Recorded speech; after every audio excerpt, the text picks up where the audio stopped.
کسی ایسے شخص کو نہ آنے دیں جو تمہیں گوارا نہیں، اور اگر وہ ایسا کریں تو تم ان پر سختی کر سکتے ہو، لیکن سخت نہیں مارنا۔ اور تم پر ان کا یہ حق ہے کہ تم انہیں عزت کے ساتھ کھلاؤ اور پہناؤ، اور میں تم میں ایسی چیز چھوڑے جا رہا ہوں کہ اگر تم نے اسے مضبوطی سے پکڑے رکھا تو اس کے بعد ہرگز ہرگز گمراہ نہیں ہوگے، اور وہ ہے اللہ کی کتاب۔ عزیزان گرامی، اب یہ احکامات پہ اگر آپ غور کریں تو اللہ تعالیٰ کے حبیب نے پہلے یہ نصیحت فرمائی کہ ان عورتوں کا خیال کرو، ان کے معاملے میں اللہ سے ڈرو، یہ اللہ کی امانت ہے، تم نے اللہ کا نام لے کے انہیں اپنے لیے حلال کیا ہے، یعنی تمہارے اس رشتے میں جس کو نکاح کہتے ہیں، نکاح کرتے وقت اللہ کا نام آیا تو یہ دو اجنبی ایک دوسرے کے لیے حلال ہو گئے۔ اب عورتوں کے لیے کہا کہ ان پر یہ فرض ہے کہ یہ اپنا بستر پامال نہ کریں، اور اگر یہ ایسا کرتی ہیں اور تم انہیں پکڑ لیتے ہو ایسا کرتے ہوئے تو تم انہیں سزا کے طور سے ان پر ہاتھ اٹھا سکتے ہو، لیکن دیکھو سخت نہ مارنا، یعنی ہاتھ بھی اٹھا سکتے ہو تو بھی یہ ایک سزا، ایک ڈراوا ہے، ان کو ان کی ہڈیاں توڑنا یا ان کو غیرت کے نام پہ قتل کرنا تمہارے لیے حلال نہیں ہو جاتا۔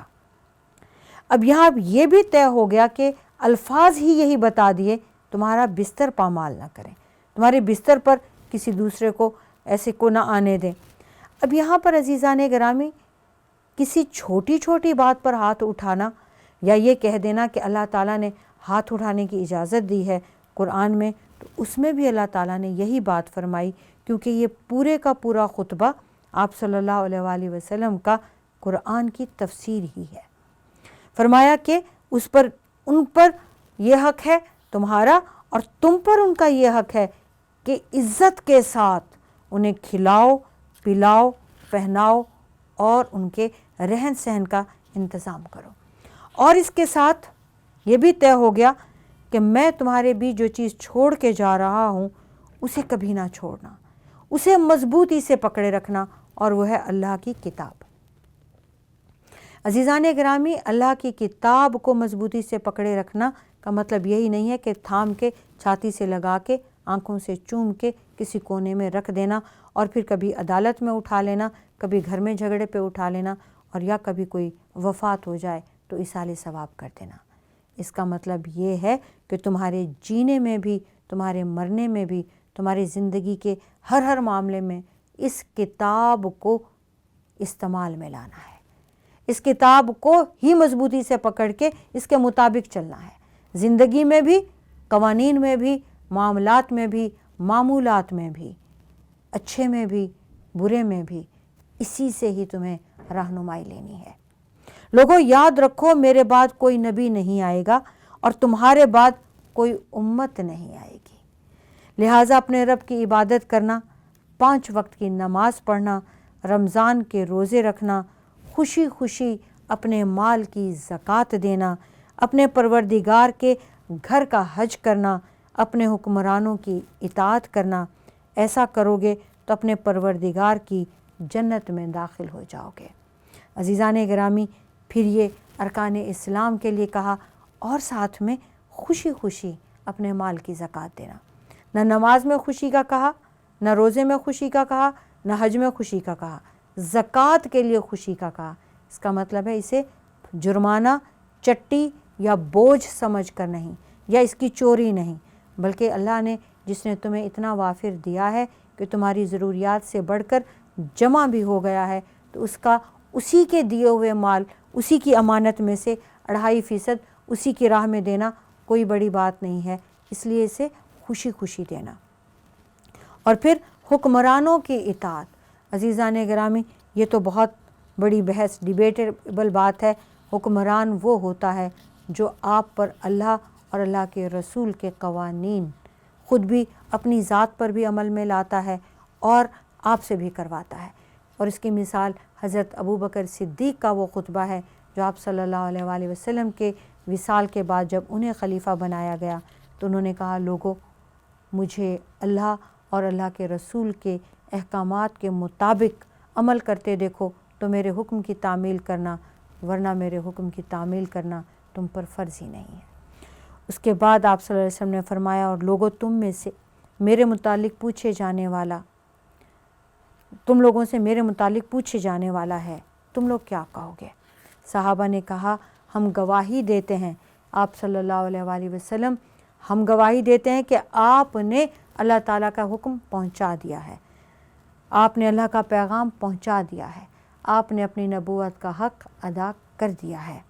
یہ سن کر آپ صلی اللہ علیہ وسلم نے اپنی انگشت شہادت، اپنی شہادت کی انگلی کو آسمان کی طرف یوں اٹھایا اور لوگوں کی طرف جھکاتے ہوئے 3 بار فرمایا، اے اللہ تو گواہ رہنا، اے اللہ تو گواہ رہنا۔ 3 مرتبہ آپ نے یہ سوال کیا، 3 مرتبہ صحابہ کے پورے ہجوم نے یہ جواب دیا کہ آپ نے اللہ کا پیغام پہنچا دیا ہے۔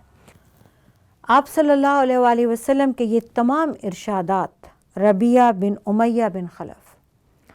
اپنی بلند آواز کی وجہ سے، یہاں آپ ایک جملہ کہتے وہ اسے دہراتے، ان کی آواز بہت اونچی تھی، مجمع تک ان کی آواز چلی جاتی، پھر آپ دوسرا جملہ فرماتے، پھر یہ ربیعہ اپنی بلند آواز سے وہی جملہ دہراتے، پھر پورا ہجوم سن لیتا۔ اس طرح سے پورا خطبہ مکمل ہوا۔ جب آپ خطبہ سے فارغ ہو چکے تو آپ صلی اللہ علیہ وآلہ وسلم تشریف فرما ہوئے، آپ نے دیکھا کہ ایک صحابی کو ان کی سواری نے گرا دیا اور وہ وہیں پر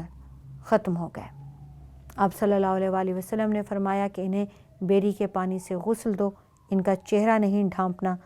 اور یہ قبر سے لبیک لبیک کہتے ہوئے اٹھیں گے۔ اس کے بعد آپ نے سکون اختیار فرمایا، ابھی آپ بیٹھے ہی تھے کہ آیت نازل ہو گئی، الیوم اکملت لکم دینکم واتممت علیکم نعمتی ورضیت لکم الاسلام دینا۔ آج ہم نے آپ پر دین مکمل کر دیا اور نعمتوں کا اتمام ہو گیا، اور ہم نے آپ کے لیے دین اسلام کو چن لیا۔ عزیزان گرامی، یہ بہت پیاری، بہت مکمل اور بہت حسین آیت ہے، قابل فخر۔ اللہ تعالیٰ آپ صلی اللہ علیہ وآلہ وسلم کو ان کا پیغام پہنچا دینے کے بعد سند دے رہے ہیں، جیسے کہ آپ امتحان دینے جاتے ہیں، جیسے کہ آپ امتحان سے فارغ ہوتے ہیں، آپ کو ڈگری ملتی ہے۔ 23 سالہ نبوی زندگی، 23 سالہ اس محنت اور 13 سالہ اس میں محنت اور مشقت، اور 10 سالہ یہ زندگی جو محنت اور مشقت کی ہے، 9 ہجری تک تو جہاد ہی ہو رہے ہیں، غزوات ہی ہو رہے ہیں۔ آپ صلی اللہ علیہ وآلہ وسلم کو اللہ تعالیٰ یہ ڈگری عطا فرما دیتے ہیں۔ آج آپ کو جس ڈیوٹی کے لیے بھیجا گیا تھا، آج وہ جو دین آپ کے لیے اللہ نے چنا تھا، دینوں میں بہترین دین اللہ نے جسے چن لیا اسے اسلام کہتے ہیں۔ اللہ تعالیٰ نے آپ کے لیے، اس امت کے لیے، قیامت تک کے لیے ایک دین چن لیا، پسند فرما لیا، وہ اسلام ہے۔ اللہ تعالیٰ نے آپ کے اوپر نعمتوں کا اتمام فرما دیا۔ نعمتیں، اس وقت سب سے بڑی نعمت جو اس وقت قرار دی گئی وہ دین اسلام ہے، ہر طرف اس کا پھیل جانا ہے۔ حج صرف مسلمانوں کے اس کا ہو رہا ہے، مناسک صرف اسلام کے ہو رہے ہیں، آس پاس بھی کوئی مشرک نہیں ہے، منافق نہیں ہے، نجس نہیں ہے، کوئی اور دین کا بندہ نہیں ہے، صرف مسلمان ہے۔ اللہ کے گھر میں بھی صرف مسلمانوں کا حج ہو رہا ہے، اللہ کے گھر کے اندر بھی کوئی بت نہیں ہے، یعنی کہیں پر بھی کوئی نجاست، کوئی ناپاکی نہیں ہے، نہ اندر نہ باہر۔ تو نعمتوں کا اتمام یہ ہے کہ آپ کا دین، اب آپ آزاد ہیں بے فکری سے، اللہ کے گھر میں ہوں، مکہ میں ہوں، مدینہ میں ہوں، دنیا میں کہیں پر بھی ہوں۔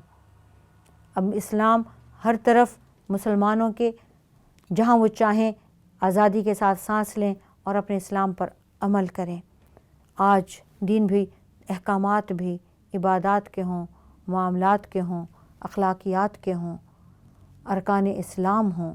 حقوق العباد ہوں، حقوق اللہ ہوں، سب مکمل ہو گئے۔ اب مزید کوئی حکم آنے کا ہی نہیں ہے، مکمل ہو گیا۔ یہ آخری آیت ہے۔ آپ صلی اللہ علیہ وآلہ وسلم نے جب صحابہ کو یہ بتائی تو جبل رحمت تکبیر کے نعرے سے گونج اٹھا کہ اللہ تعالیٰ نے ہمیں ڈگری دے دی، اللہ تعالیٰ نے مکمل کر دیا اپنا دین، اللہ تعالیٰ نے نعمتوں کا اتمام فرما دیا، اللہ تعالیٰ نے ہمارے دین کو پسند فرما کے چن کے امتیازی وصف عطا کر کے اللہ تعالیٰ نے اسے اونچا اٹھا دیا۔ حضرت ابوبکر صدیق رونے لگے تو لوگوں نے پوچھا کہ آپ کیوں رو رہے ہیں؟